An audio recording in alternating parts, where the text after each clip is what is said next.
Hi friends, welcome back to my channel. আজকে বানাচ্ছি Mexican watermelon, কিন্তু আমরা বাঙালি তাই তরমুজ মাখা। তরমুজ নিয়ে নিয়েছি, এর মধ্যে দিচ্ছি তেঁতুল।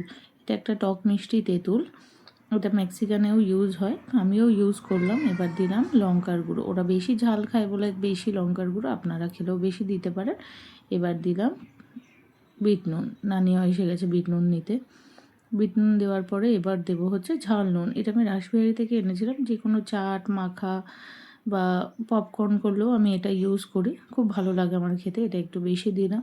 এবার দেবো আমচুর পাউডার। আমচুর পাউডারটা আমি একটু বেশি দিলাম, কারণ আমার টক খেতে খুব ভালো লাগে। নানিয়াও এসে আবার একটু নিয়ে গেল, একটু বেশি দিয়েছি। দেখুন, যে কোনো চাট বা ওই যেটাই বানাই, একটুখানি আমচুর পাউডার দিলে না টেস্টটা অন্যরকম হয়ে যায়। আপনি চাট মশলাও দিতে পারেন এখানে আমচুরের জায়গায়। চলো এবার হাত দিয়ে মাখিয়ে নিই। আমরা ভাই বাঙালি, হাত ব্যবহার না করলে কিছুই ভালো লাগে না। হাত দিয়ে ভালো করে একটু মেখে, দেখে তো আমার এখনই কেমন একটা না জিভে জল আসছে। আর খুব টক হয়েছে এটা, কারণ আমি অনেকটাই আমচুর দিয়েছি।